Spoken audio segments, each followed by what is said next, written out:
Com uma trajetória marcada pela contribuição ao desenvolvimento da ciência e sendo dos fundadores do Departamento de Física, o professor doutor tem muito a compartilhar. Episódio 6, João Ruggiero.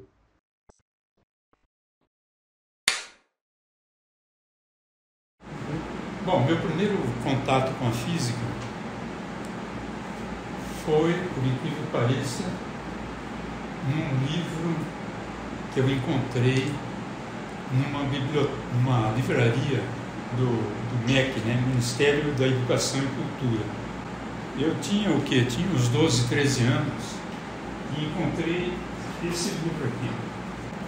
Pela cor dele, dá para perceber que é bem velho. E esse livro aqui é um livro chamado Física na Escola Secundária, é de 3 autores americanos. O primeiro deles é um tal de Oswald Blackwood. E eu folhei esse livro nessa livraria e obviamente eu não tinha dinheiro para comprá-lo na hora. Mas eu devo ter atazanado tanto a família toda que eu consegui um pouco de dinheiro para comprá-lo. E isso aqui virou meu programa de todas as tardes,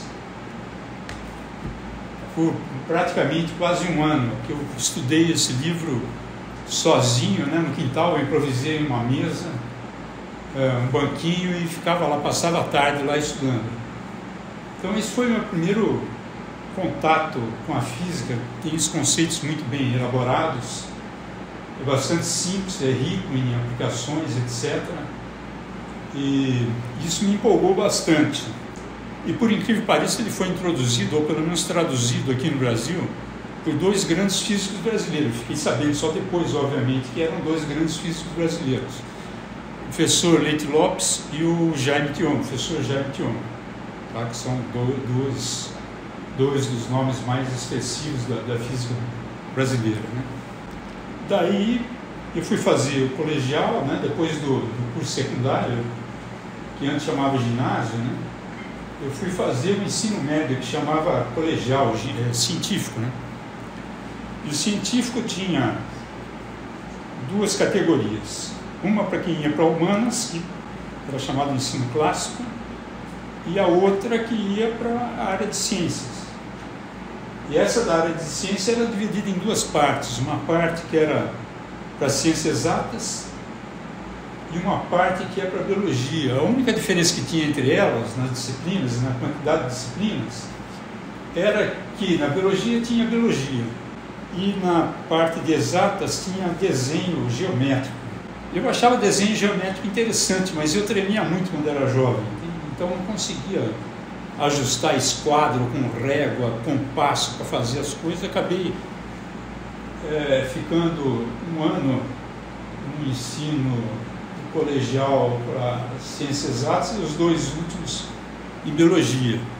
E no curso colegial eu tive o curso de física com um bom professor.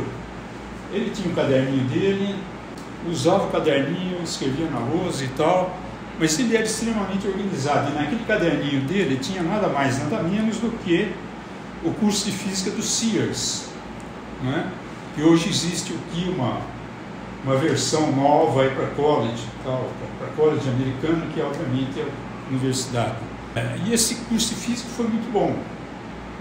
E ele tinha, onde eu fiz o colegial, que era no Instituto de Educação Álvaro Guião, lá em São Carlos, ele tinha um laboratório que era bem equipado, mas tinha um equipamento de cada coisa. Então ele não deixava ninguém meter a mão no negócio. E ele tinha um assistente chamado Zilá, e ele fazia demonstrações. Então era uma curtição, E eu sempre gostei daquelas demonstrações de física experimental e tal. Eu sabia bem de física, era um bom aluno, era muito estudioso, sempre fui muito estudioso. E gostava muito também de matemática. Matemática no ginásio, eu tive aula com um sujeito que depois foi meu colega aqui no Deus, o professor Aparecido Rubens Foss. E ele foi um excelente professor no ginásio. Eu adorava matemática, especialmente quando chegou em geometria, que tinha aquelas demonstrações, demonstrar teorema, aquelas coisas de reta paralela, quando se corta, quando não corta, Teorema de Tales, todas aquelas coisas lá, eu gostava demais, entende? Congruência entre triângulos. E eu terminei o curso colegial, e no colegial eu também gostava muito de matemática.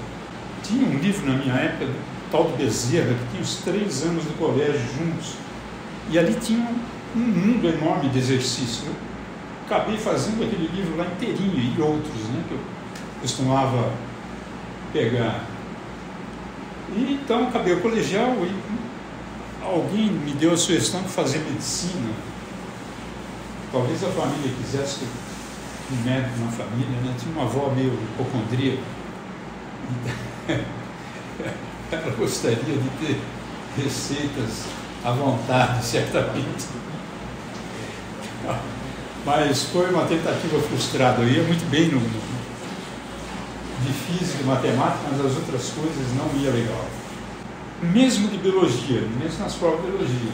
E na biologia, no colégio, quando eu fiz o colégio aqui no Brasil, foram introduzidos alguns livros americanos, métodos de ensino americano, que na física chamava-se PSSC, né? Physical Science Study Committee. Na biologia também tinha um livro BSC, se não me engano. Na química também tinha, era o Chemical Bond Approach. Na matemática também tinha, só que a gente não usava da matemática. Mas da química, da biologia e da física não, porque o veneziano felizmente dava os CIOs para nós. Eu achava os CIOs melhor do que o livro de física, PSSC. Mas nesse livro de biologia, tinha um pedaço de um capítulo que contava a história da descoberta do DNA. E aquele negócio virava e mexia, eu pensava nesse negócio. Virava e mexia, pensava nisso aí. Tanto é que no terceiro colegial eu perguntei para o meu professor de química, que ele fazia, acho que, não sei se já fazia mestrado, eu estava no fim do curso de química em Araraquara.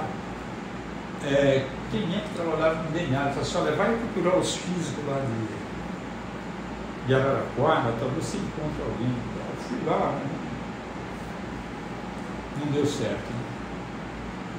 E aí, bom, tive uma tentativa frustrada de ir para medicina, por sorte, eu acho, e fiz vestibular para física em Rio Claro, porque eu morava em São Carlos, era o lugar mais próximo, né?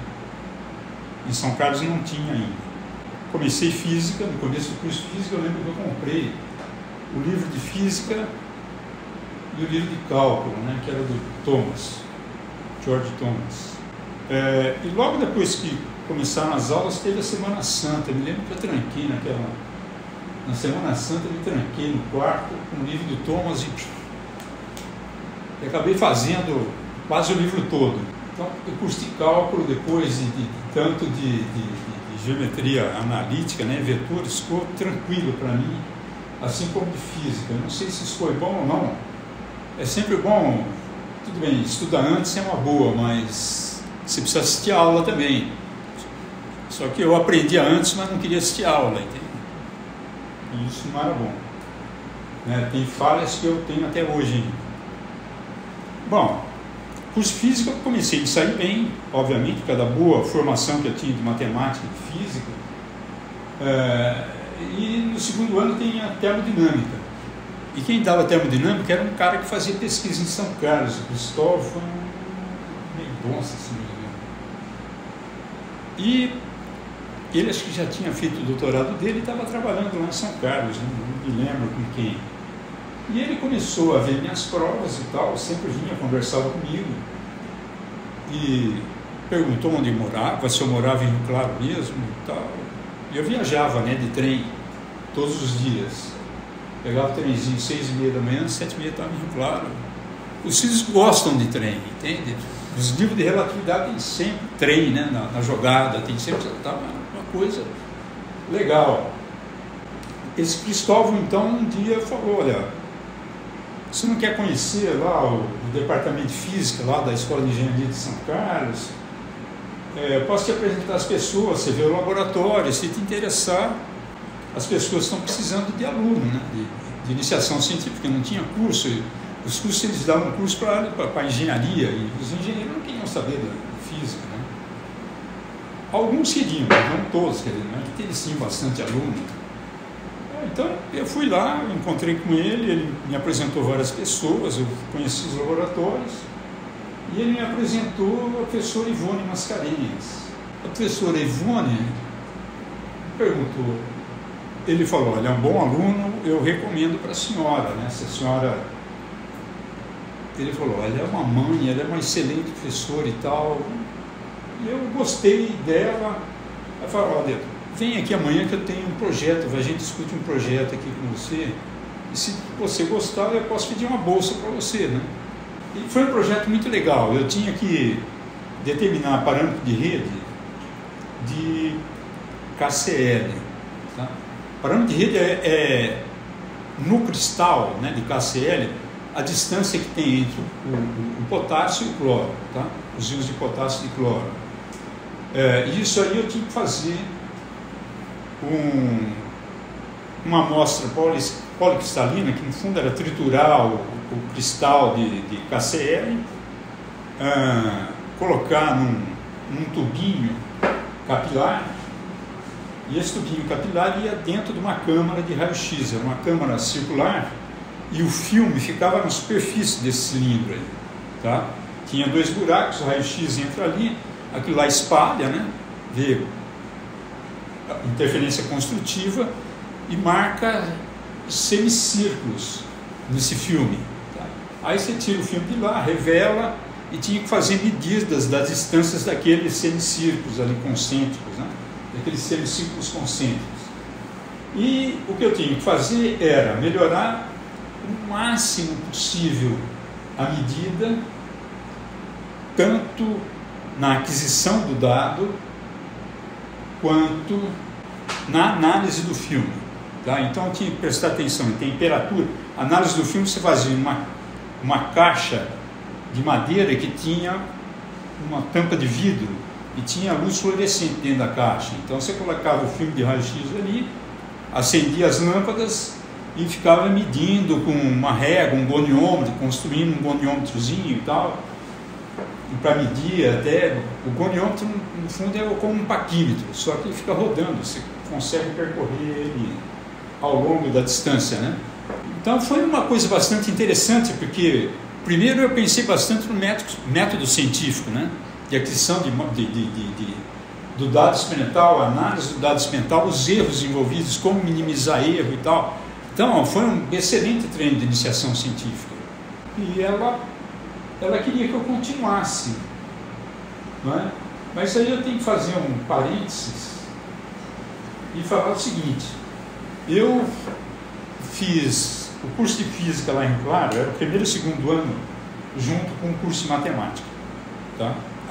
Eram as mesmas disciplinas, idênticas. Então, e eu arrumei uma namorada no fim do primeiro ano, que era daqui de Rio Preto, e ela estava se transferindo de Rio Claro para cá, né?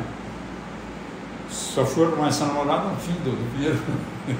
Passei a viajar depois para ir para cá. Só que eu arrumei uns amigos aqui de Rio Preto que faziam matemática também, e eles tinham uma república, né? E eu, quando vinha para cá, ficava na república deles. Então a gente sempre trocava ideia. Eu estudava, eles viam que eu gostava de estudar, era um cara estudioso. Enquanto a Marta, que é a minha esposa, ia na aula, eu ficava lá estudando, né? Às vezes a biblioteca da FAF, que era lá na General, e ficava estudando lá. Então, esses caras estavam um ano na minha frente, né? O curso de matemática começou em 71, e a primeira turma foi em 71, perdão. E eu me formei em 72, então eles começaram em 68 e em 69. E alguns daqueles lá da República foram contratados aqui. E eles, quando estavam no fim do meu último ano, falaram que aqui ia abrir uma vaga de física, se eu não estava interessado. E eu fiquei interessado. Mas aí teve um outro lance que foi complicado também, que foi o seguinte: no último ano de física também, foi um cara da PUC, professor da PUC do Rio, lá para Rio Claro fazer uma palestra para nós, apresentar o curso, como é que funciona o departamento e convocar alguns caras para fazer mestrado lá, né? E esse cara chamava-se Luciano Leite Videira. E ele trabalhava, ele era um físico teórico, trabalhava em teoria da relatividade. E, claro, quando chega um cara desse e fala, ó, vão para lá, a gente, o pior que pode acontecer é pagar o almoço para vocês e tal. Eu falei assim, tá bom, eu fui embora, né? Jovem assim, né? Não quer nem saber como é que você vai, se tem dinheiro, se não tem, vai, né? Fui lá, conversei com ele, conheci o Jorge Andrés Vier, que é uma porção de caras bons, há pouco tinha um excelente grupo de física teórica naquela época, tá? Então ficou certo que eu iria fazer mestrado lá com esse Luciano Leite Videira, né? Mas aí, com este convite do pessoal aqui, eu nunca tinha feito nada teórico na vida, né? Eu falei assim, eu acho que é melhor eu pensar um pouco mais na vida antes de pegar um compromisso tão sério assim, né? E o Rio tem uma dificuldade enorme que eu vi depois de vários anos com o meu filho. No Rio, as pessoas que estudam no Rio, na cidade do Rio de Janeiro, moram no Rio de Janeiro. Moram.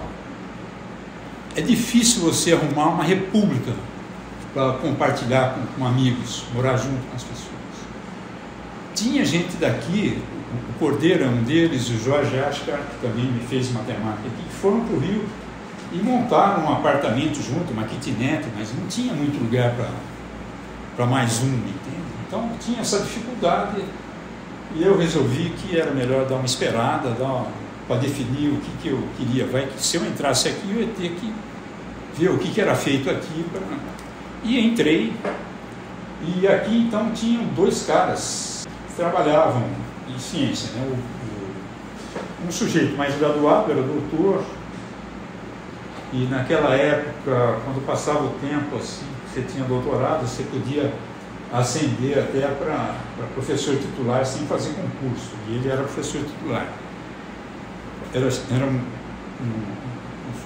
professor Equite Tengnon, e ele trabalhava com metalurgia, tá? Ele tinha um laboratório, tinha um equipamento muito bom da Takucel para fazer medida de eletroquímica em filmes, né? Fazia corrosão em metais. E o outro cara chamava-se Jorge Kfouri.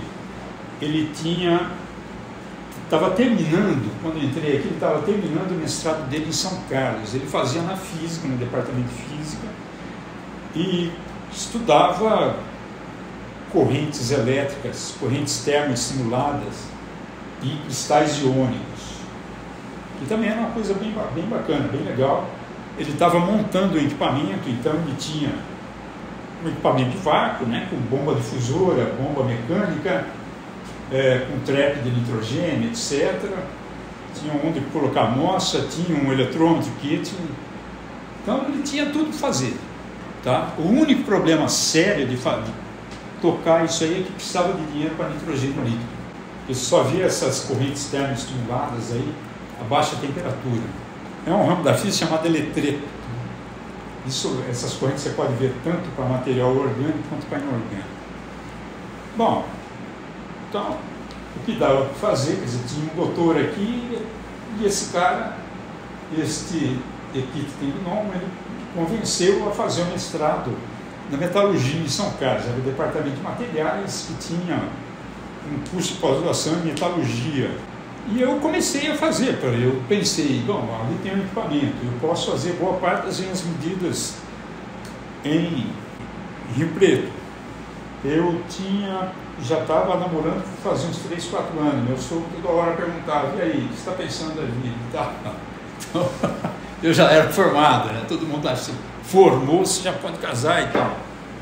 E aí, tudo pressionou, eu fui fazer mas não virou nada aquele negócio. Eu nunca consegui, na verdade, fazer um experimento naquele equipamento. Era um negócio meio fechado, não era que tinha acesso fácil, etc. E dentre as disciplinas de metalurgia lá que eu fui fazer, tinha uma disciplina chamada atrito interno, que o cara era muito bom, o cara que dava aula era muito bom, chamava-se Luiz Romariz Duarte, professor Luiz Romariz Duarte. Era o seguinte, você tinha que aplicar tensões no metal E a rede cristalina, quando ela se desloca, um plano se desloca em relação ao outro, ela cria um defeito de linha. E quando você aplica tensões oscilantes numa barra de ferro ou num fio, esses defeitos de linha começam a se deslocar dentro do fio e formam trincas, etc. Então foi um negócio bem legal. A matemática envolvida me agradava muito, a física envolvida me agradava. E eu falei assim, bom, já que esse negócio de corrosão não está dando certo, eu vou fazer pelo menos o que meu coração fala que é legal. Passei a trabalhar com ele. Ele estava muito entusiasmado, porque ele tinha recebido um equipamento da Matec, um equipamento de ultrassom da Matec. Então você conseguia fazer aquela mesma coisa que ele fazia antes num pêndulo de torção, né? Essa tensão oscilante era um pêndulo de torção. Então eu passava a fazer num ultrassom. Isso era legal. Precisava fazer então um cabeçote de ultrassom para emitir ondas de ultrassom lá dentro e o outro para receber as ondas, né? Então eu comecei polindo cristal de quartzo para fazer o transdutor, né, que ia aplicar o ultrassom na amostra. E o Luiz percebeu que eu levava jeito para esse negócio e levava jeito para a teoria também. Aí eu tinha uma boa formação. Ele não quis me contar de início, assim que eu fui trabalhar com ele. Mas obviamente que ele tinha pedido aquele equipamento para trabalhar com metais, mas ele não estava mais afim de trabalhar com metais. Ele estava afim de utilizar aquele ultrassom lá para estimular consolidação de fratura óssea em osso. Ele estava com planos novos para começar a introduzir uma engenharia nova no Brasil, que era bioengenharia, né? Ele e um pessoal da USP de São Paulo, lá, e da Santa Casa também. Da USP, quer dizer, da Faculdade de Medicina da USP, de São Paulo, da Faculdade de Medicina de Ribeirão e da Faculdade de Medicina da Santa Casa. E eu falei assim, putz, mandei já meu plano para a Unesp que eu ia trabalhar com negócio. Depois precisei mandar para o negócio de metalurgia. Depois, agora, negócio de osso. Daqui a pouco os caras me mandam embora, né? Conversei com os amigos e falei assim, toma cuidado com isso aí, porque você vai ter que prestar conta daqui 2, 3 anos, tem que prestar conta, período probatório, que existe até hoje, né? Aí eu conversei com ele e tal, eu vi que em metalurgia não ia sair nada ali, eu gostava daquele negócio ali. Então, eu pensei na seguinte coisa, eu falei assim, Luiz, vamos fazer o seguinte, ó, a gente pode tentar fazer isso aí. Ele queria que eu ajudasse a calcular o campo elétrico que aparece no osso quando ele aplicava o ultrassom. Tá? O osso é um material piezoelétrico. Quando você aplica um esforço mecânico, aparece um campo elétrico. Tá? Se aplica um campo elétrico, um campo mecânico oscilante, vai aparecer um campo elétrico oscilante. Tá? Então, esse campo elétrico que aparece no osso, ele pode abrir canais em células, osteoblastos especialmente. São células que dão origem ao crescimento ósseo. Você pode estimular crescimento ósseo com esse campo elétrico. Então ele falou assim, você não quer me ajudar a calcular esses tensores aí de tensão? Eu tinha estresse mecânico, deformação mecânica e tinha o campo elétrico. Então isso se junta numa matriz piezoelétrica, que é um tensor, e tinha que calcular para a simetria do problema, um cilindro, imaginar um cilindro e tal. Assim, tudo bem, eu ajudo. Mas depois acho que a gente pode fazer então, porque a tese tem que ser, a dissertação tem que ser metalurgia. Então eu vou imaginar um implante metálico aqui dentro e quero saber o quanto que essa diferença de potência que vai aparecer no osso vai aumentar a corrosão do osso, a perda metálica do implante. Arrumando uma desculpa boa. E eu fiz. Foi um negócio bem legal, uma experiência muito boa. E eu nunca tinha tido experiência com teoria, né? Então foi bom, os resultados foram legais, o resultado do implante ficou muito bom. O pessoal das medicinas se interessaram e tal. Mas depois eu falei assim, bom, eu não quero continuar aqui, ter que fazer agora doutorado, outra mentira, né, meu? Certo? Que ainda não tinha o curso de bioengenharia estruturado, etc. Não vou fazer um trabalho de bioengenharia, ter que ir para falar outra vez que eu vou para a biofísica, eu vou lá para onde eu apareci, porque junto com a professora Ivone, que foi a minha orientadora de graduação, né, de iniciação científica, tinha o marido dela, que era o professor Sérgio Mascarenhas. O professor Sérgio Mascarenhas, ele no fundo introduziu a física experimental, a física aqui no interior do estado de São Paulo. Tá? Tinha física em São Paulo, mas não tinha no interior. E ele introduziu a física aqui no interior, em 1956. Uma coisa que os caras de Rio Claro tentaram fazer, mas sem muito sucesso, pelo seguinte: quando o Rio Claro começou, logo depois foi criada a Unicamp. Então, alguns caras bons de Rio Claro foram para a Unicamp. E São Carlos floresceu. E lá estava o professor Mascarenhas. E ele sempre teve interesse em biofísica. Tanto é que ele fez um trabalho de cristalografia também. E ele trabalhava com eletretos, tá? Lembra do negócio de eletretos lá? Que tinha os Pifuri que fazia o negócio lá, que dava para trabalhar com eletreto e tal. Conversei com ele falou assim: olha, tem várias opções agora aqui, né? Não sou eu que faço biofísica, mas tenho o Otacílio Nascimento, o Marcel Tabac, e esses caras tinham recebido um equipamento de ressonância paramagnética eletrônica de banda X, que estava novinho, né? Um E9, aquilo era de última geração. Os caras estavam muito animados. Quando você chega num lugar e pega essa animação, é outra coisa, né? É uma coisa muito boa. Então, eu vou fazer um pouco desse negócio aí. Ele me deu uns negócios para ler, eu achei legal e tal, e comecei a fazer com ele, o Marcel Tabac, né, e o Otacílio.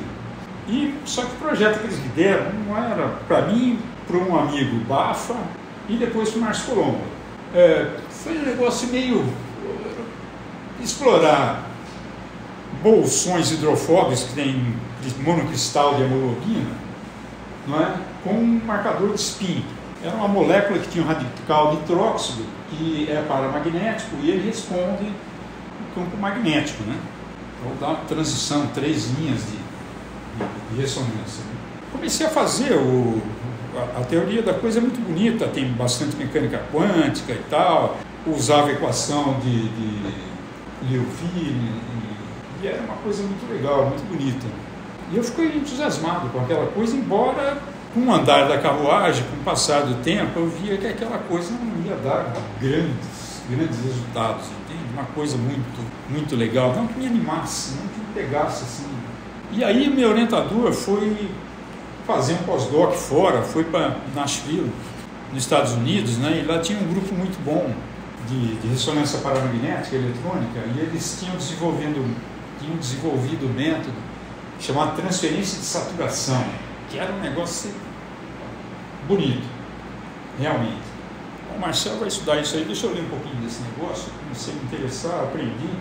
Enquanto o Marcel estava fora, eu já tinha um grande amigo ali, que era o Márcio Colombo, né? Que é meu irmão. O Márcio Colombo é meu segundo irmão aqui.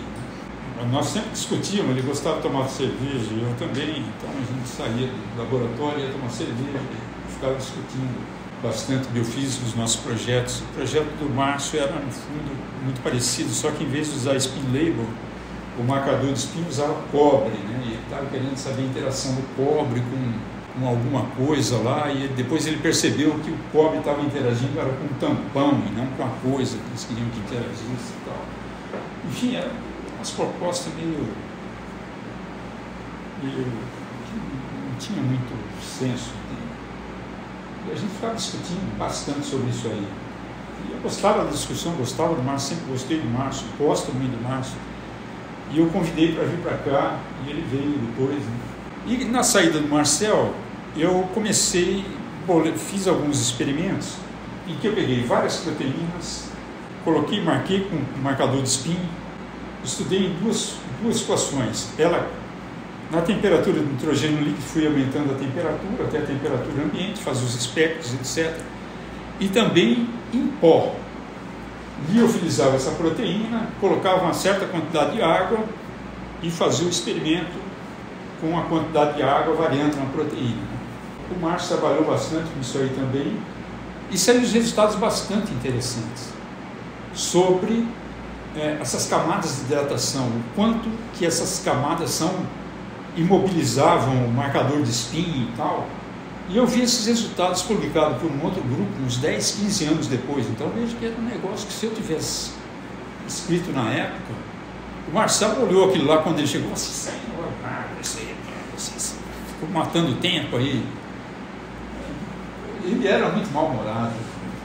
Só que eu deixei ele sem fala, porque no fundo ele aprendeu a fazer transferência de saturação, e falou assim, então olha isso aqui. E mostrei, eu fiz também experimento de transferência de saturação. E ele falou assim, pô, você fez isso sozinho? Eu falei assim, fiz. Daí ele começou a me respeitar um pouco mais. Terminei o doutorado, né? E quando eu estava no finzinho do doutorado, eu já tinha 2 filhos nessa época. Ia ter uma escola de verão no Centro Internacional de Física Teórica em Trieste. E quem estava organizando, um dos organizadores, o professor Sérgio Mascarenhas. Tinha 2 outros caras lá do ICTP, né? O Centro de Física Teórica lá. E o Sérgio falou assim, ó, o pessoal fala bem de você não quer aproveitar essa chance e ir lá, né? O Bafa, que era meu amigo também, a gente sempre discutia junto, nós fizemos um doutorado, defendemos um doutorado no mesmo dia. Começamos juntos e defendemos no mesmo dia. E ele está em Ribeirão, né? O professor Bafa lá da Física Métrica e tal, que criou a Física Métrica lá em Ribeirão. O Bafa conversou com o Sérgio, ele tinha bastante trânsito com o Sérgio, falou assim, ó, o João é um cara bom e tal, vale a pena levar e tal. Eu tenho muito a agradecer ao Bafa e ao Márcio Colombo pelas ideias que nós trocamos juntos, etc. E eu fui, gostei. A escola era sobre ácidos nucleicos, né? Naquela época, os caras tinham descoberto uma estrutura não convencional do ácido nucleico. O ácido nucleico era uma hélice à destra, né, para a direita, né? E eles tinham descoberto para algumas sequências de bases, especialmente purina pirimidina, com exceção de AT, né, adenina timina, não faz isso aí. Mas as outras, CG e ACGT, fazem uma transição que forma uma hélice, ela deixa de ser uma hélice destra e forma uma hélice para a esquerda, sinistra, né? Sinistro acho que é italiano, não sei se em português é sinistro também. Bom, faz uma hélice para a esquerda, contrário, né? Isso estava na moda, precisamos estudar esse negócio, porque ninguém conseguia entender por que isso acontecia para algumas sequências. Se você colocasse um bivalente, formava, se você colocasse um trivalente, precisava de menos íon trivalente, se você botasse uma tetramina, tipo uma espermidina ou putrescina, qualquer coisa, precisava de menos concentração ainda. Por isso estava lá, os caras queriam entender a termodinâmica desse negócio. E tive curso então com vários caras bons, tá? Os caras que fizeram raio-x disso aí, os caras sintetizavam ácido nucleico e os caras faziam a físico-química de ácido nucleico, a biofísica, enfim, de ácido nucleico. Aquilo para mim foi uma coisa fantástica, uma coisa maravilhosa, né? E entre esses caras estava um italiano lá, um dos organizadores da escola, que era o Franco Quadrifora. E eu acabei ficando, o Franco gostava dos brasileiros, os brasileiros eram brincalhões, ele também era brincalhão, ele era do sul da Itália, né? Napolitano, então, o napolitano é diferente do italiano do norte, né? O napolitano já é mais brincalhão, mais de toque, que bate nas costas, tira sarro e tal, então, e ele gostou, né, do estilo brasileiro e tal, então me convidou, você não quer vir para cá? E naquela escola foi feito um agreement, um acordo lá no CTP, dá a chance de estudantes de biofísica do terceiro mundo fazerem pesquisa em laboratórios italianos. Um dos caras foi o Armando Ito, o Armando foi lá também para a Universidade de Parma. Já que tinha essa chance, o Quadrifólio estava interessado, eu estava interessado no que o Quadrifólio fazia, então ele convidou e eu acabei indo para Trieste trabalhar com ácido nucleico, biofísica de ácido nucleico, né? Só que no grupo junto com o pessoal lá do Quadrifólio, tinha um pessoal do mesmo departamento que trabalhava com polieletrólitos. O polieletrólitos era um negócio bonito, que envolvia bastante física, uma física, está ali, ó, nosso representante de polieletrólitos ali, o Daniel Poli, e o Sidney também.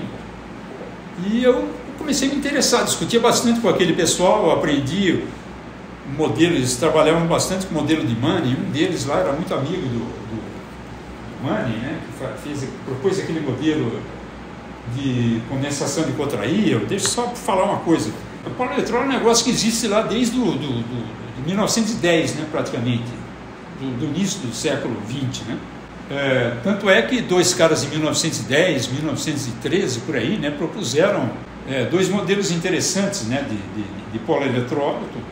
Então era uma coisa velha. E esse Money, ele escreveu ele era um cara polêmico, altamente polêmico. Ele escreveu alguns artigos que eram polêmicos. E isso despertou, muita gente começou a trabalhar com polieletrólito. Então era uma coisa que também tinha muita animação. E eu aprendi as duas coisas, né? Quando eu voltei para o Brasil, e de lá eu mandava carta para o Zé. Falava, Zé, esse negócio de polieletrólito é um negócio quente, é um negócio bem legal. Dá para a gente fazer, por exemplo, uma aplicação de polieletrólito em agricultura, né? Esse negócio de seca, né? Muita seca. A gente tinha uma região no Nordeste que era extremamente seca, né? Desertificação, né? A gente pode usar carboidrato, né?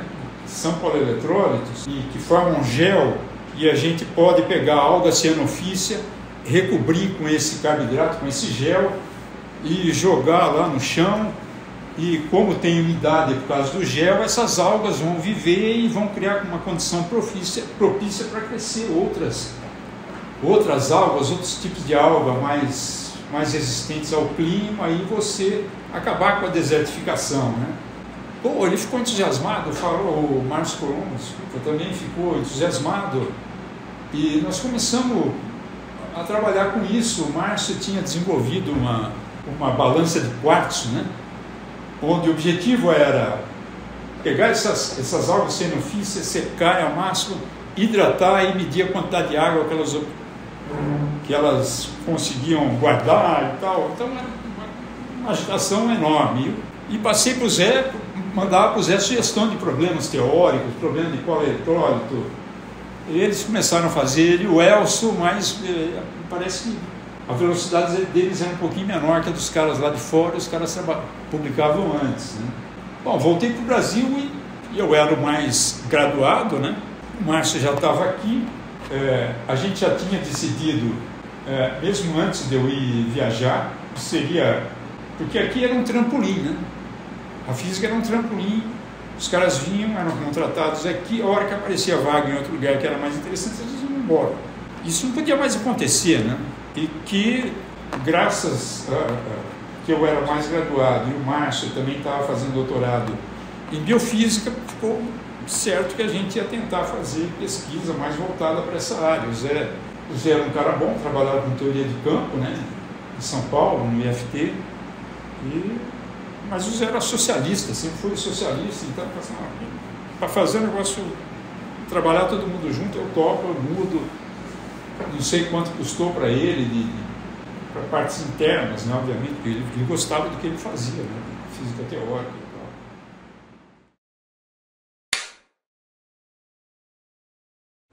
tal. Bom, então, como eu era mais graduado, eu sempre fui muito entusiasmado, estava entusiasmado quando eu voltei da Itália. O Márcio estava terminando, não, o Márcio já tinha, acho que, saído, eu acho que, ou ele estava indo para os Estados Unidos, agora esse negócio de data aí eu não tenho cabeça muito boa. No doutorado dele, ele tinha trabalhado com hidratação também, de filmes de hemoglobina, né? Que depois ele continuou o trabalho aqui, foi fazer no NIH, né? Instituto Nacional de Saúde dos Estados Unidos. Ele foi um dos poucos caras que foi trabalhar lá, mas não trabalhou no projeto do cara, fez o cara trabalhar no projeto dele. Agora veja como é que o cara tinha boas ideias. A gente tinha então 3 doutores, o Zé estava terminando o doutorado dele também. Eu acho que isso a gente fazia um departamento, e nós resolvemos abrir o departamento de física. Então abrimos um departamento que a gente estava junto com a matemática, né, análise numérica e estatística, mas a gente queria o nosso próprio espaço, né? Queria poder pensar no departamento nosso, contratar as nossas pessoas, porque lá, quando aparecia uma contratação, era com os matemáticos, né? Fizemos a parte burocrática, foi para a reitoria, a professora Lúcia Lodi, então, que era nossa amiga do departamento. Ela tinha bastante amizade com o Zé, por causa de política, da Unesp, etc., ela era da área de pedagogia, e era muito amiga do reitor, que era o professor Jorge Nagler. E ela arrumou uma entrevista nossa com o professor Jorge Nagler. Nós fomos lá conversar com o Jorge Nagler. Foi uma coisa muito legal, muito boa. E a coisa era não deixar o Márcio falar muito.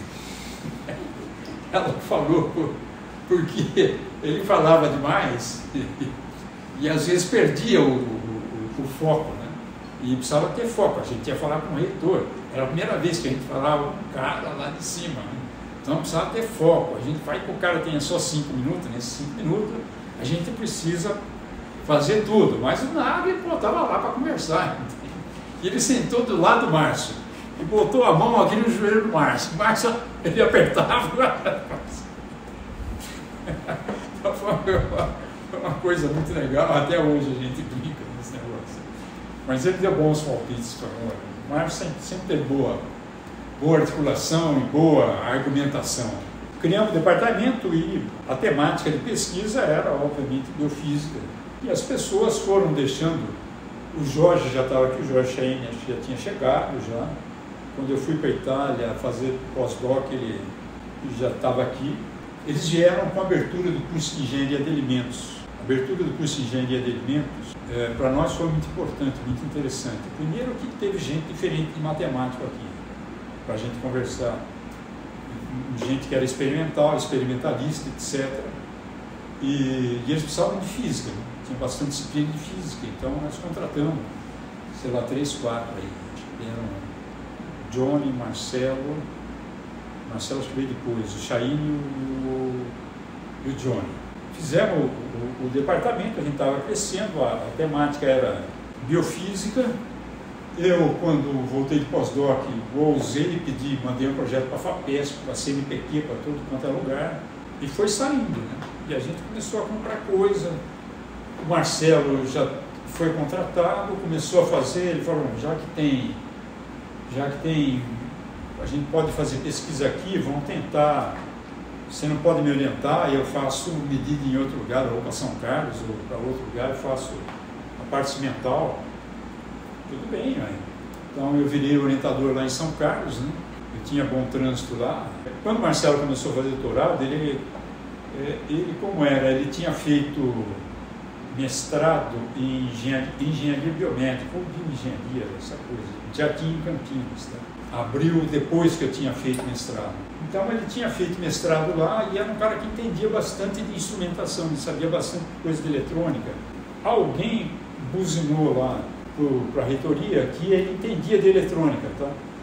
De equipamento. E a Unesp tinha uma dificuldade enorme, que era o seguinte: a gente conseguia aprovar projetos na FAPESP, mas a FAPESP e o CNPq não tinham nenhuma linha de financiamento para manutenção de equipamentos. Tinha aqueles caras da USP que eram bastante mais próximos, que sempre tinham projetos, 2, 3 projetos por ano, mas que não era a nossa situação na Unesp. Então a Unesp resolveu criar uma comissão de manutenção de equipamento. E o Marcelo foi lá chamado para isso aí. E nessa comissão ele conheceu um cara de Araçatuba, tinha um equipamento de um espectrofotômetro, daqueles da Alemanha Oriental. A Unesp tinha feito um convênio com a Alemanha Oriental, a manutenção, comprou uma porção de equipamentos que quebravam muito fácil, e a manutenção era cara. Pela firma importadora, a manutenção era muito cara.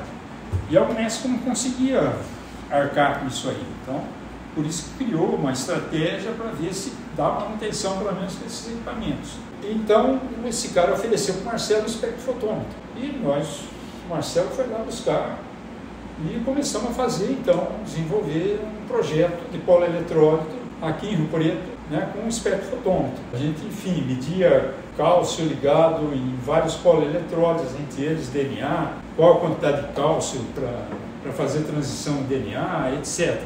Isso eu tinha feito no meu pós-doc lá, né, naquela transição de hélice para a esquerda, de hélice da direita para hélice para a esquerda, numa determinada sequência, eu usei cálcio para induzir, então usei toda essa coisa, e foi legal, porque eu medi foi uma das poucas pessoas que mediu a quantidade de energia eletrostática para essa interação, para essa transição DZ, né?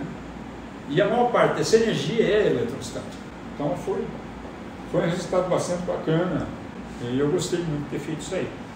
Bom, e aí começamos com pesquisa. E quando você começa com pesquisa num lugar e tem outros caras, os caras vão ficando motivados, tá? E aí as pessoas de lá, de fora, queriam vir para cá, queriam vir trabalhar. Então o departamento foi crescendo assim, veio o Arne, depois o Arne já tinha uma boa formação no exterior, né? Ele estava com o professor Ivone fazendo raio-x, veio para cá, e o Arne fez a primeira estrutura de proteína no Brasil que não usou o método de homologia, tá? Usou o método de colocar íon pesado dentro do monocristal para fazer a estrutura da proteína. Foi a primeira estrutura feita assim aqui no Brasil. E o pessoal começou a falar do departamento aqui, né? Do grupo de biofísica do departamento. A gente ia para os congressos e conversava com as pessoas, e os caras gostavam do que a gente fazia. O Zé começou a fazer dinâmica molecular, os bioquímicos começaram a se apaixonar pela coisa, de ver o desenho da molécula deles ali, na molécula que eles amavam ali no cartoon, né? E o fenômeno explicado, e aí começou, o departamento foi crescendo assim. Nós tínhamos bons alunos, né? Nós começamos a primeira pós-graduação aqui, por influência minha. Todo mundo achava que tinha que ter graduação, eu argumentava que se tivesse graduação, a gente ia crescer muito em número de professor e não ia ter só biofísica, entende? A gente precisava ter pesquisa em biofísica acontecendo aqui para que quando fosse contratar professores, eles viessem a trabalhar nessas linhas, o que dava para fazer aqui de pesquisa, para não encontrar aquela situação que eu encontrei aqui, e que alguns deles mais velhos encontraram também.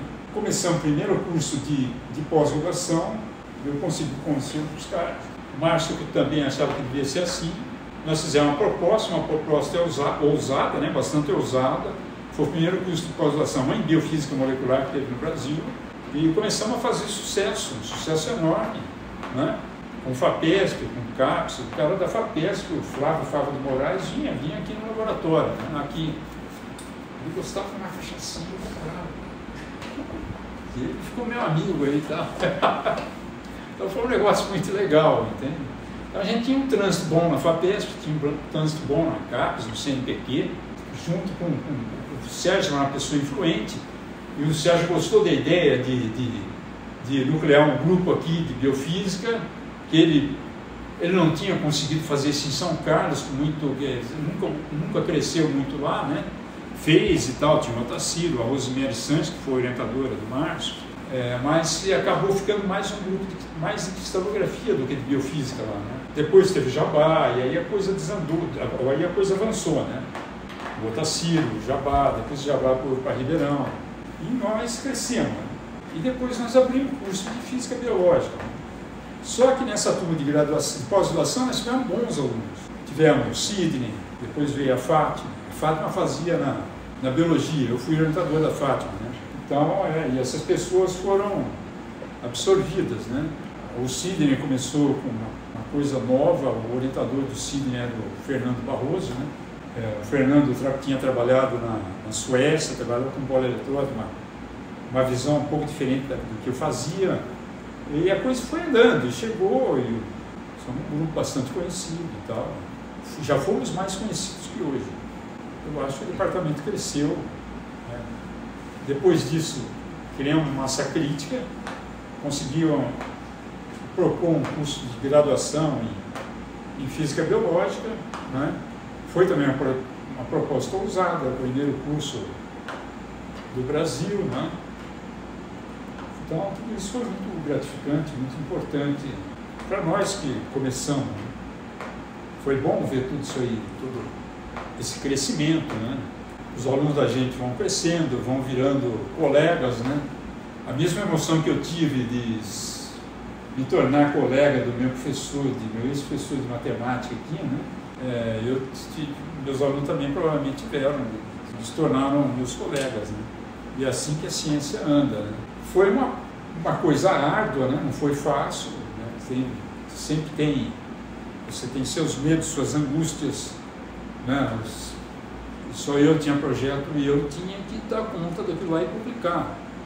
O primeiro artigo você escrever sozinho, dá aquele medo, aquela coisa. Quando é aprovado, você fica... É aquela festa, né? Então você vive aqueles momentos de tensão, os momentos de festa e tal. E foi uma coisa muito... que vai te dando mais motivação e vai te dando mais experiência, cada vez mais, né?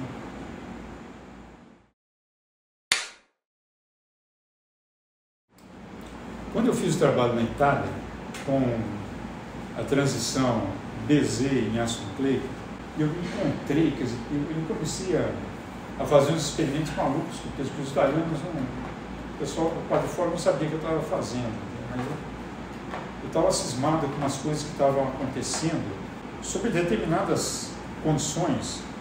Aquela molécula de zDNA, ela formava uma fase colestérica, uma fase líquido-cristalínica chamada fase colestérica. E a cubeta ficava opaca, não entendia aquele negócio, o que está acontecendo aqui? E ela fazia CT, obviamente tinha um espalhamento enorme, mas o espectro ainda continuava assim de DNA, de zDNA. E eu fiquei com esse negócio na cabeça, né? Essa transição aí, não só da transição de hélice destra para hélice para a esquerda, mas essa transição colestérica, líquido cristalino, que era uma espécie de uma agregação, né? Mas uma agregação que tinha uma ordem, não era um agregado qualquer, era uma coisa que tinha ordem. Então, eu comecei a trabalhar com DNA, trabalhei bastante em polieletrólito, etc. E eu tive um aluno muito bom, que foi, acho que, colega do Daniel, né? O Wesley. O Wesley foi colega do Sidney, né? O Wesley foi colega do Sidney, isso. Foi uma das primeiras turmas de pós-graduação, uma das melhores turmas de pós-graduação. Um ano apareceram o Sidney, o Wesley, o Carlos, que foi aluno do Zé. O Wesley e o Carlos eram cearenses. E a física no Ceará é muito boa, né? Então, eles eram bons alunos, excelentes alunos. E aquele negócio dessa fase colestérica sempre veio na cabeça, né? E então eu resolvi que o Wesley sabia física o suficiente para tentar entender aquela coisa lá. E eu dei esse projeto para ele, e o Wesley então começou a trabalhar. Ele era mais teórico do que experimentalista, tinha uma parte teórica que ele foi aprender lá com um holandês, o Remco de Vries, que se tornou nosso amigo e tal. Então esta é uma linha que é, digamos, muito de física biológica mesmo, que é essa coisa de agregação de polielettrólito e interação entre polieletrólitos, tal, que a gente estava fazendo na época com o DNA e usando polipeptídeos para condensar o DNA, esses condensados de DNA e tal. Isso aí tem uma razão física muito forte, né? E isso é chamado física da matéria mole. Quem cunhou esse nome foi o Pierre de Gennes. Pierre de Gennes foi nobelista de física, né? E ele trabalhou bastante com essa parte de matéria mole, soft matter, né? Trabalhou com polielettrólito, trabalhou com membrana, trabalhou com bolha de sabão, com tudo que aparecia ele trabalhava. São as coisas que eu adoro fazer. Trabalhava com essa coisa de soft matter, fazia um pouco da parte teórica com os colegas teóricos, fazia parte experimentalista aqui, experimental, e a gente foi crescendo. Uma das coisas que eu fiz lá legais também na Itália foi estudar a interação de droga com DNA, né? Os quimioterápicos. E depois nós fizemos um trabalho muito legal com a Fátima e com a outra aluna minha, a Dulcineia, que foi o seguinte: a Fátima estava trabalhando com topizomerases, tá? Está fazendo doutorado comigo em topizomerases. Então o que ela fazia era o seguinte: ela tinha que pegar um plasmídio, quebrar esse plasmídio com um enzima de restrição, que tinha um único sítio de restrição, fechar o plasmídio com ligase e ver como é que a quantidade de superhélice muda quando se fechava essa reação, né? Quando você fazia reação de ligase. E então a gente mudava as condições do meio e ela tinha que fazer eletroforese, ela fazia a reação de ligase e tinha que ver os topoisômeros. Quando se fazia eletroforese, elas separavam-se em bandas que dava para colorir com brometo de etídio e eram bandas que eram chamados topoisômeros, né? Cada uma dessas bandas, o DNA tinha um determinado número de voltas. Então era um trabalho que envolvia bastante geometria diferencial e eu sempre fui tarado por geometria, né? E eu curti demais esse negócio de geometria diferencial. Eu curto ainda até hoje. Então ela fez um belo trabalho. A Dulcinea, o trabalho da Dulcinea foi também fazer uma reação parecida com essa, só que em vez de ela fechar o DNA em condições diferentes como a Fátima fazia, ela primeiro ligava uma droga no DNA. O DNA, quando você liga uma droga no DNA, e o DNA é um plasmídio, ele vai desparafusar. Então ele diminui o número de voltas, diminui o número de topoisômeros. Você consegue ver isso aí na eletroforese. Isso foi um negócio bem legal, porque ela viu, ela complementou uns dados interessantes que a própria Fátima tinha visto. A Fátima estava vendo que quando você muda a quantidade de água, a hidratação do DNA, você muda o número de topoisômeros. A gente mas não sabia por que isso ia acontecer. E a Dulcinea, o trabalho da Dulcinea, a gente conseguiu explicar que era porque você estava mudando. Quando você tirar o DNA, você está desparafusando aquilo lá, e então você mede, você está no fundo desparafusando o DNA, você está mudando o número de topoisômeros, que era o que a Fátima estava vendo. Isso foi muito legal, porque a gente fez a termodinâmica disso aí, depois com um outro aluno do Márcio, e ficou um trabalho muito legal, porque a gente foi um dos poucos grupos que viu uma compensação chamada entropia feita por água. Então foi um trabalho bastante legal. Então, as minhas pesquisas, depois, quando eu estava no fim do trabalho do Ézio, o Renko veio aqui no Brasil 2, 3 vezes, né? Quando eu estava no fim, um cara professora de Rio Claro, Mário Palma, meu amigo Mário Palma, falou assim, olha, eu sei que você tem CD aí, eu precisava ver, eu tenho uns peptídeos aqui, precisava ver se isso aqui é hélice, se não é hélice, que conformação que está. Então ele mandou esses peptídeos e, bem, é fácil para você. Mandei para ele e falei assim, olha, vamos voltar no trabalho. Ele falei assim, não, eu não fiz nada, só fiz o espectro, isso aí não é nem hélice, não é nem não hélice, tem que estar no meio caminho e tal. Ele mandou para a revista, e a revista falou assim, mas isso não tem interesse, porque você precisa fazer num meio parecido com o meio biológico, né? Aí aqui em Rio Preto, naquela época, quem estava aqui convidado pelo Arne era o Richard Ward, né, de Ribeirão. Ele era inglês e ele veio para trabalhar com o Arne. E o Richard Ward, nós mandamos um projeto da FAPESP junto para a gente montar uma parte de biologia molecular aqui.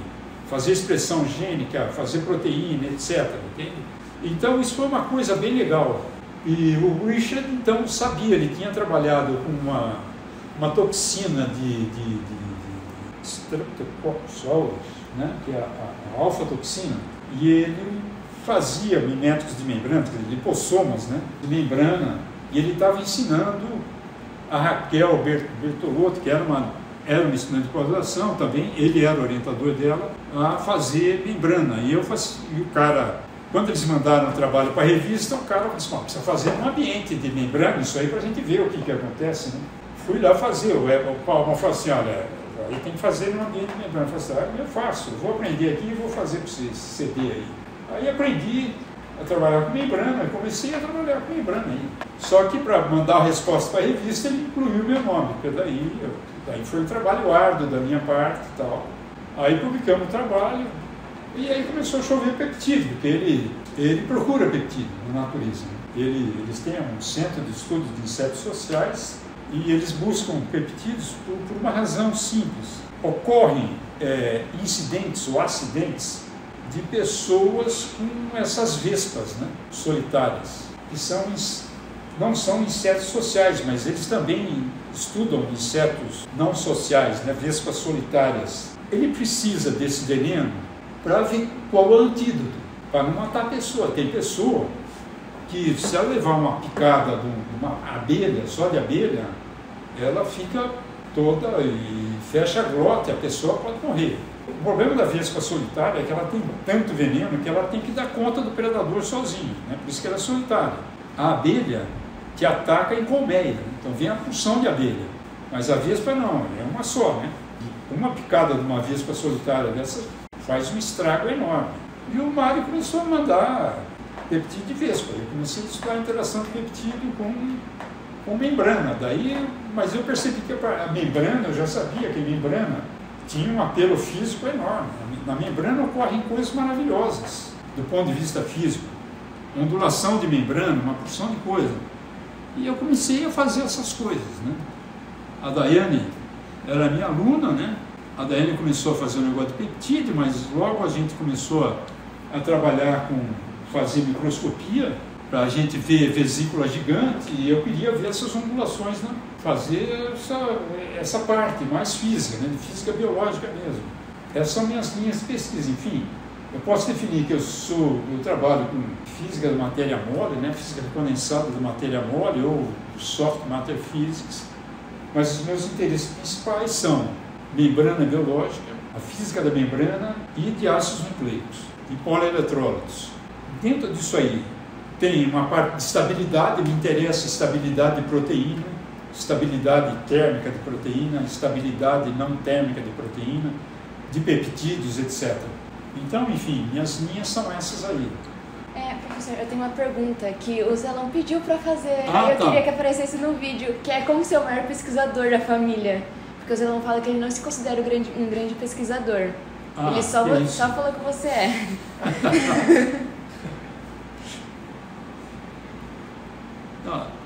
Na verdade, esse negócio do grande pesquisador foi uma coisa que aconteceu comigo que inesperada, né?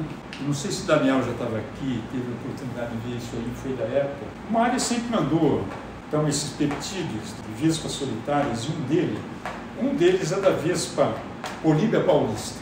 O Mário tem tanta intimidade com a Políbia paulista que na tese eu fui da banca de livre docência dele, né? E no dia da apresentação do livro, no último dia, ele estava indo lá para o local do exame e ele foi picado por uma políbia no lábio, e ele ficou desse tamanho aqui. Ele fala que aquilo foi a vingança da políbia. Matou uma porção de políbia para tirar o veneno, mas elas se vingaram dele, né?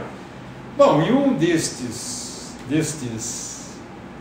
peptídeos que tem nesse veneno dessa vespa, que a gente chama de MP1, ele se mostrou, o Palma testa lá em Rio Claro também atividade antimicrobiana, mas ele se mostrou também, uma aluna minha de doutorado, que fez depois pós-doc aqui, a Márcia Cabreira, ela fez um trabalho muito interessante com esse peptídeo, Políbia paulista, lá com o professor Rui, do Instituto de Biologia da USP, como é que eu consigo o nome dele? Não lembro. E eles viram que esse peptídeo inibe o crescimento de linfócitos leucêmicos, mas não inibe o crescimento de linfócitos sadios. Então ele tem uma especificidade enorme para linfócitos leucêmicos. E outro grupo chinês já tinha visto que ele era um excelente peptídeo contra a proliferação de células de câncer de bexiga, de próstata. Uma aluna minha, a Natália Bueno, esposa do Bibi, né? Que o colega, vocês estudaram juntos, né? Você fez física aqui, né? Fez. Ela era da primeira turma, você também era da primeira turma? Não, da quinta turma.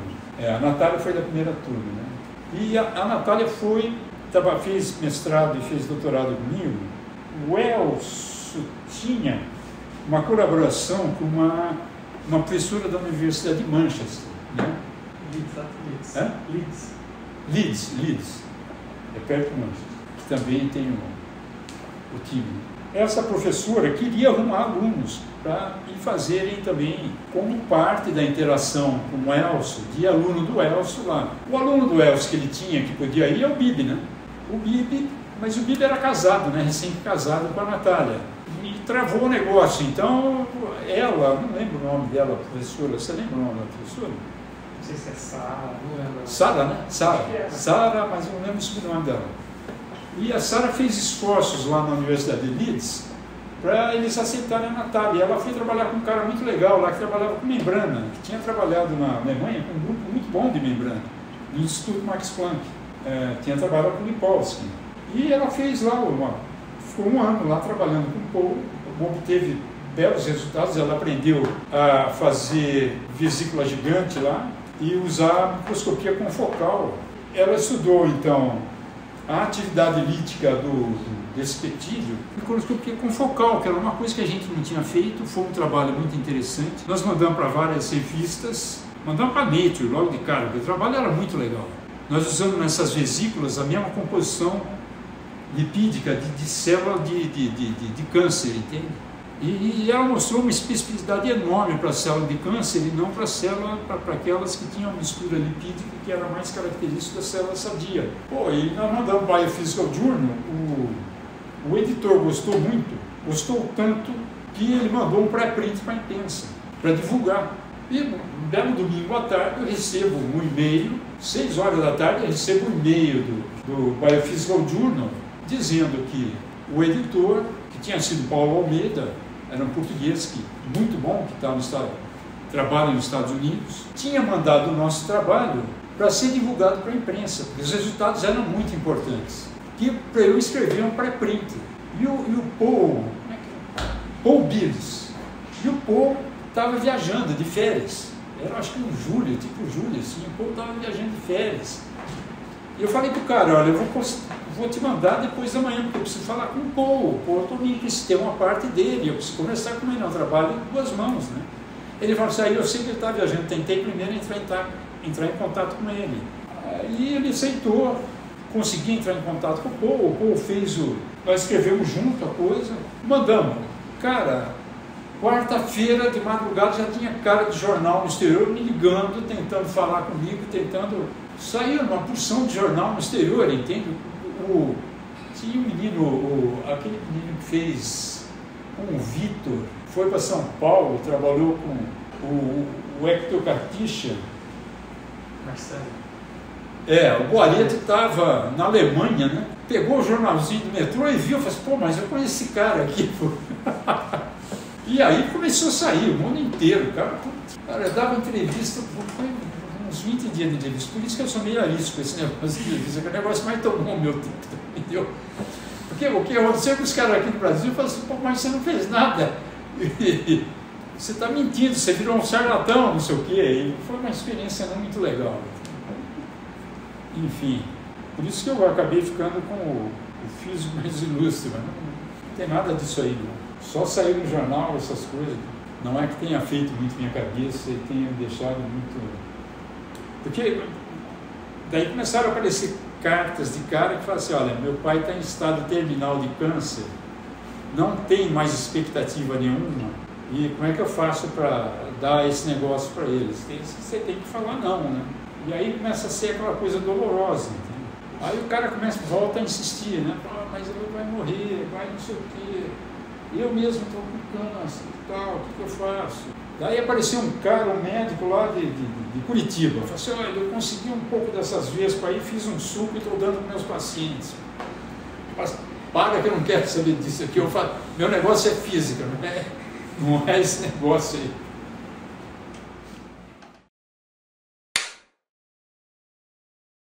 Tanto a parte de condensação de ácido nucleico, o objetivo, ele tem uma aplicação muito grande de você fazer a condensação de ácido nucleico tanto com um polipeptídeo, quanto um polissacarídeo, quanto mesmo com polietileno glicol, que é o Ezio fez no trabalho, e íons, né? Que é condensar o DNA significa a seguinte coisa, do ponto de vista de ciência básica, é entender como é que aquela coisa altamente organizada, que tem uma densidade enorme de carga, consegue ficar empacotadíssimo num lugar pequenininho, comparado com uma dimensão linear dele. E do ponto de vista tecnológico, ela tem uma grande aplicação para carregador de DNA, para fazer engenharia ou uma medicina mais, digamos, mais personalizada, né? Você mudar algum gene que não funciona bem no cara, como fazendo... Terapia gênica? Isso, terapia gênica, exatamente. Para fazer terapia gênica, você tem que empacotar o DNA e mandar o DNA para dentro da célula. Vocês devem ter aprendido de tecnologia lá, de nanotecnologia, né? A gente pode utilizar membrana, lipossomos também para fazer isso aí. O trabalho dos peptídeos, ele também, esses peptídeos, como eles são antimicrobianos, eles, quer dizer, a gente estuda isso aí como substituintes de antibióticos, né? Que as pessoas estão ganhando muita resistência a antibiótico e tem antibiótico que não funciona mais e você precisa, então, substituir, né? Você botar um antibiótico diferente. Só que um antibiótico convencional, ele atua em proteínas da membrana. E esses peptídeos que a gente estuda como antimicrobiano, eles não usam proteínas da membrana, eles são internalizados na membrana porque formam poros na membrana. E eles podem ir direto para o DNA da célula, o DNA da bactéria, ele está livre ali, né? O peptídeo tem acesso fácil ao DNA da bactéria. Em geral, ele tem carga positiva, tá? E a membrana da bactéria tem carga negativa. Então, ele funciona como um antimicrobiano maravilhoso, tá? E a bactéria, é difícil a bactéria desenvolver mecanismos de resistência a esses peptídeos, né? Então, tem essa aplicação médica, né? Médica e tecnológica, né? Médica e farmacológica, enfim. As duas linhas aí, né? Como polieletrônico, você tem uma opção de aplicação tecnológica, né? Desde filtração de água, aquela coisa que a gente tinha vontade de fazer no início da carreira, que era a desertificação, agora parece que nós temos que voltar a trabalhar nessa coisa, porque o planetinha está abrindo bico, né? O planeta está no fim. O planeta está no fim. O Brasil vai ser uma desertão, maior que o Saara. Então nós temos que cuidar dessa parte agora.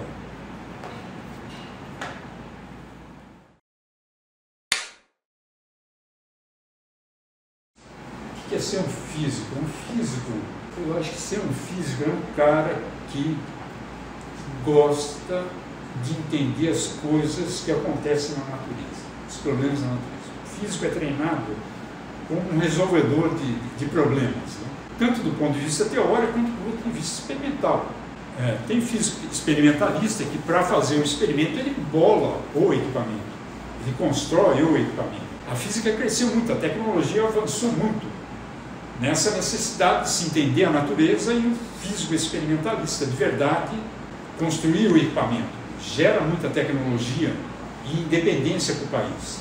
Eu sou o tipo de físico experimentalista que eu uso equipamento comprado, tá? Então eu tenho que entender mais da análise do experimento em si e de modelos que me ajudam a entender aqueles dados que eu estou analisando. Então eu sou um experimentalista que gosta de usar modelos teóricos para fazer isso aí. Então eu uso a parte experimental, mas não desenvolvo. Quer dizer, eu posso desenvolver algumas mudanças pequenininhas em equipamento para fazer, como a Daiane, na dissertação do Kenneth, nós bolamos uma maneira de fazer ao mesmo tempo a medida do peptídeo entrar na monocamada e de você estar medindo com a ótica, com o microscópio, o que está acontecendo ali. Isso foi um negócio muito legal. Então a gente teve que bolar uma maneira experimental de fazer isso aí, resolver do ponto de vista experimental isso aí. Foi simples, mas nós fizemos. Com a ajuda do Barbosa, obviamente. Eu não sou torneiro, não entendo dessas coisas, então o Barbosa tem muita habilidade, o Barbosa é um cara extremamente habilidoso nisso aí e ajudou a gente. Foi um sucesso, né, isso aí. Assim como ele está ajudando e ajudou a fazer, a gente está... Uma outra coisa que a gente faz, né, desse negócio de monocamada é tentar medir, atenção, o que está acontecendo aqui elasticamente e eletricamente, porque os fosfolipídios são de polos elétricos, você está mudando de polo elétrico, então é fazer a parte elétrica e a parte elástica ao mesmo tempo. Então nós estamos desenvolvendo a parte mental disso aí junto. A Daiane está também, o negócio ficou meio parado porque ela teve que ir para a empresa, lá ela fez outra coisa, etc. Mas a gente sempre está preocupado em resolver as coisas da natureza, entender as coisas da natureza. Por isso a gente faz as hipóteses de trabalho, uma tese que a gente quer provar, né, eu acho que está acontecendo isso aqui naquele fenômeno. E junto com essas hipóteses de trabalho, você vê o método que mais adequa para chegar ao resultado. Isso é ser físico e é uma brincadeira maravilhosa, gostosa, que 51 anos que eu faço isso aí, fora a graduação, né, que eu já fazia na graduação também um pouco, que se deixar eu morro aqui dentro. Né? É gratificante, é extremamente gratificante. Ver um cara aprender é a coisa mais gratificante que tem para mim. Tá? Ver caras interessados é a coisa mais gratificante que tem. Eu fico contente, isso aqui me motiva. Eu ganho oxigênio novo, sangue novo quando eu venho aqui. Tá?